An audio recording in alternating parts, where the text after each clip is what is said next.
এক ধরনের বাংলাদেশের সেনাবাহিনী ভারতের সেনাবাহিনী যে বক্তব্য দিয়েছেন, রিপ্রেজেন্টেটিভ গভর্নমেন্ট যত তাড়াতাড়ি সম্ভব বাংলাদেশের জন্য সেটি ভালো, এবং তারা নির্বাচন চেয়েছেন, মানে তারা কি ইঙ্গিত করছেন যে রিপ্রেজেন্টেটিভ গভর্নমেন্টের মধ্যে আওয়ামী লীগকেও রাখতে হবে, এরকম কি আপনি মনে করেন?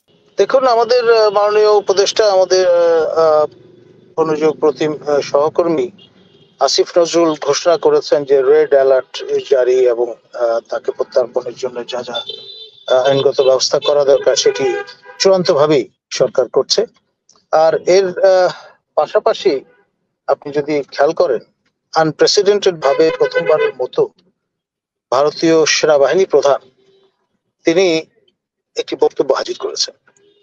সেখানে পরিষ্কার বলেছেন যে বাংলাদেশের সঙ্গে সম্পর্ক উষ্ণ হবে কি হবে না সেটা নির্ভর করছে বাংলাদেশে রিপ্রেজেন্টেটিভ ধরনের সরকার ক্ষমতায় আসছে কিনা বা আছে কিনা।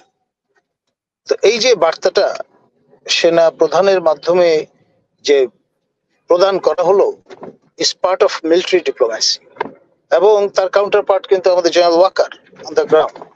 আর এটা ভুলে গেলে চলবে না যে শেখ হাসিনা, আমাদের সাবেক প্রধানমন্ত্রী, তাকে কিন্তু আমাদের সেনা হেফাজতে একটি সামরিক ঘাঁটিতে নামিয়ে দিয়ে আসা হয়েছে ভারতে।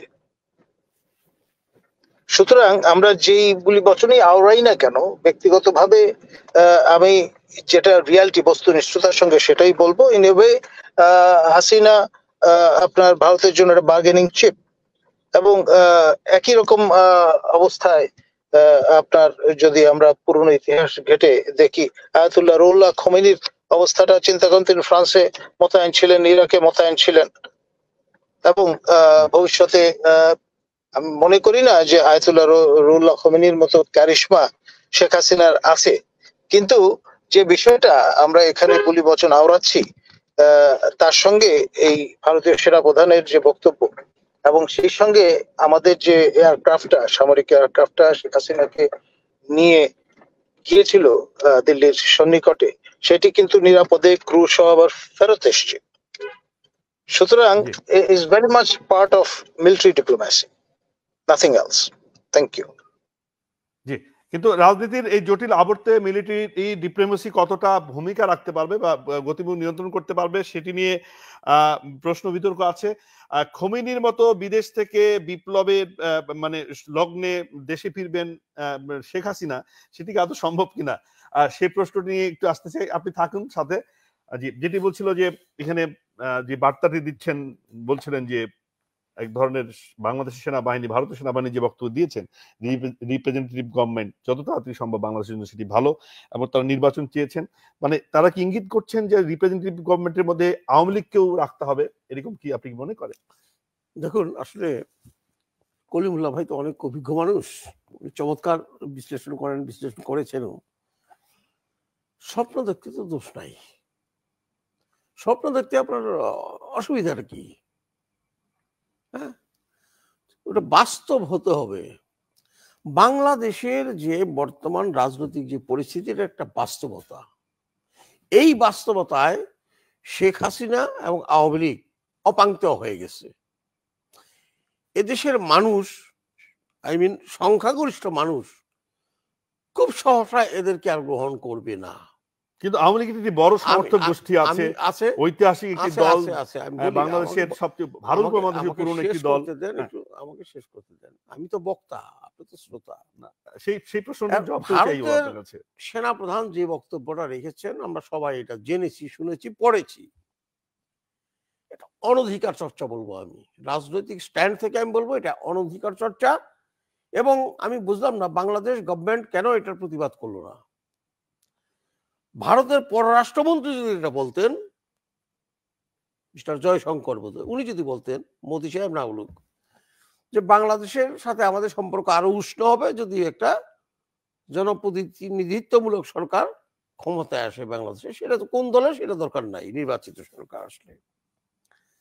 ভারতের সেনাবাহিনী প্রধান তো এই কথা বলার এখতিয়ার রাখে না, এটাই তো ইঙ্গিতপূর্ণ না, এখতিয়ার রাখে না।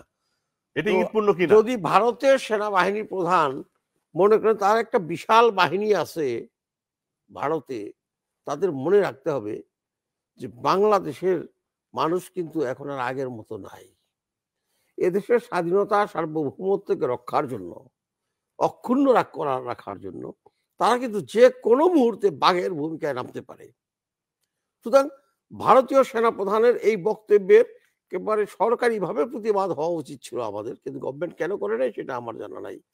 বক্তব্যটা দেখে আমারই ইয়ে হচ্ছে যে সেনাপ্রধান কেন বক্তব্য রাখবে? আমাদের সেনাপ্রধান তো ভারতের রাজনীতি সম্পর্কে বা আমাদের সাথে ছোট রাষ্ট্র আছে, মনে করেন নেপাল আছে, ভুটান আছে, ওদের সম্পর্কে তো আমাদের সেনাপ্রধান কোনো বক্তব্য রাখে না। সেনাপ্রধানরা চায় শুভেচ্ছা সফরে যায় বিভিন্ন দেশে, তারা দ্বিপাক্ষিক বিষয়ে কথাবার্তা বলে, বন্ধুত্ব উষ্ণ করার কথা বলে, কিন্তু এই রাজনৈতিক বক্তব্য রাখাটা হলো এখানে হলো যে বিগ ব্রাদার যে শব্দটা টার্মটা আছে সেটার প্রমাণ। ভারত যে আমাদেরকে তাদের ওই করদ রাজ্য মনে করে অ্যাকচুয়ালি মনে মনে, সেটার প্রমাণ হলো ভারতীয় সেনাপ্রধানের এই বক্তব্য। আমরা নিন্দা জানিয়েছি, আমরা নিন্দা জানাই, কিন্তু সরকারিভাবে এটা সরকার প্রতিবাদ কেন প্রতিবাদ করলো না সেটা সরকার জানে। আমি তো ভাবছিলাম ভারতীয় বিশ্লেষক হিসেবে আপনি বলুন না যে- ভারতীয় হাই কমিশনারকে ডেকে তার প্রতিবাদ করা উচিত ছিল, পররাষ্ট্র মন্ত্রণালয়ে ডেকে, যেটা উনি বলতে পারেন না। তো আমি সরকার কেন করে নাই, না কয়েকটি ঘটনা তো আমরা দেখেছি যে ফেন্স দিচ্ছে ইয়েতে আমার সীমান্তে, সেই হ্যাঁ, বিষয়ে দেখেছে, তবে কথা বলেছে। আমার মনে হয় খুব বেশি ভদ্রতা দেখালে কিন্তু পরবর্তীতে পস্তাতে হবে। একটা গল্প বলি ছোট্ট, গল্প তো একটা ছোট্ট একটা 2 মিনিটের মধ্যে। একটা সাপ, গোখরো সাপ আর কি, সারা জীবন সবল মেরেছে মানুষকে, মানুষ মারা গেছে, পশু মারা গেছে। একসময় ওর বনে একটা অনুতাপ আসলো যে এত অন্যায় করলাম, পাপ করলাম, সৃষ্টিকর্তা কি আমাকে ক্ষমা করবে? তো যেই বনে থাকতো আর কি, ওই বনে এক দরবেশের কাছে গেল। দরবেশকে বলল যে আমি তো অনেক পাপ করছি, মানুষ মেরে ফেলাইছি, সবল দিয়া পশু মারছি, আমাকে আমার উদ্ধারের উপায় কি? আমি এই পাপ মোচন কিভাবে হবে? দরবেশ বলল তুই যখন অনুতপ্ত হয়েছিস, সৃষ্টিকর্তা নিশ্চয়ই তোকে মাফ করে দেবেন, তবে এখন থেকে তুই আর সবল দিস না। সাপটা ভালো হয়ে গেল, সবল দেয় না, মানুষ ওর শরীরের উপর পা দেয়, আটকে ওঠে, সাপ চলে যায়। এভাবে হইতে হইতে হইতে কেউ আর এখন সাপটাকে ভয় পায় না। তো একদিন ওই বনের ধারে এক মাঠে ছেলেপেলেরা খেলছিল ফুটবল, সাপটা ওখান থেকে পার হচ্ছিল, ছেলেপেলেরা ফুটবল রেখে সাপটাকে ফুটবল বানিয়ে ফেললো। লাথি মারতে মারতে ওর জানের অবস্থা খারাপ। সাপটা তখন কোনো মতে বনে ঢুকে দরবেশের কাছে গেল, বললো যে হ্যাঁ, বললো যে আমাকে বাঁচান, আমার তো এই অবস্থা। কি হয়েছে ঘটনা বললো, বললো যে এই বেটা, তোকে তো আমি সবল দিতে না করছি, ফুস করতে তো না করি নাই, ফুস করতে দোষ নাই। আমাদের শক্তি সামর্থ্য যাই থাকুক, আমাদেরকে প্রতিবাদটা করতে হবে লাউডলি, লাউডলি, যে আমরা একটা স্বাধীন জাতি, আমরা একটা স্বাধীন দেশের নাগরিক, আমাদের উপর কর্তৃত্ব ফলাবার চেষ্টা কেউ করবেন না। এটা লাউডলি বলতে হবে, যেই সরকারি ক্ষমতায় থাকুক, ইউনুস সরকার থাকুক আর কলিমুল্লাহ সাহেবের সরকার থাকুক, যেই সরকারি থাকুক, ফুস করতে হবে, হ্যাঁ, at least ফুস করতে হবে। হ্যাঁ। জি ঠিক আছে, আপনি বললেন ওই যে যেটি বলছিলেন যে আওয়ামী লীগের মানে বাস্তবতা একটি, কিন্তু আওয়ামী লীগের যে সমর্থক আছে, যে প্রশ্নে আমি করেছিলাম, হ্যাঁ, হ্যাঁ। যে আপনি একটু আমাকে থামিয়ে দিলেন, বলুন সেটি। দেখুন, বিএনপির কর্মী সমর্থক কি কম ছিল? গত নাই, ছিল না, এখনো নাই, কম নাই, কিন্তু আওয়ামী লীগ বিএনপি কিন্তু কর্মী গ্র্যাজুয়ালি কিন্তু বাড়ছে সমর্থক। আওয়ামী লীগের দুঃশাসনে বাড়ছে, আওয়ামী লীগেরটা কিন্তু কমছে, তাদের কীর্তিকলাপের জন্য কমছে, কমতে কমতে এখন তাদের 35 এখন হয়তো 25 এসে পৌঁছেছে। ওই 25 আবার কারা সক্রিয় হবে তার কোনো ঠিক নাই। ফলে এই মুহূর্তে আওয়ামী লীগ আনসিন একটা পার্টি, বাংলাদেশের রাজনৈতিক দৃশ্যপটে তারা নাই, চলে গেছে। সহসা শেখ হাসিনা ওখানে বসে বাংলাদেশের রাজনৈতিক দৃশ্যপট পরিবর্তন হবে, আপনার কিওয়ার্ডটা আমি পেয়ে গেছি।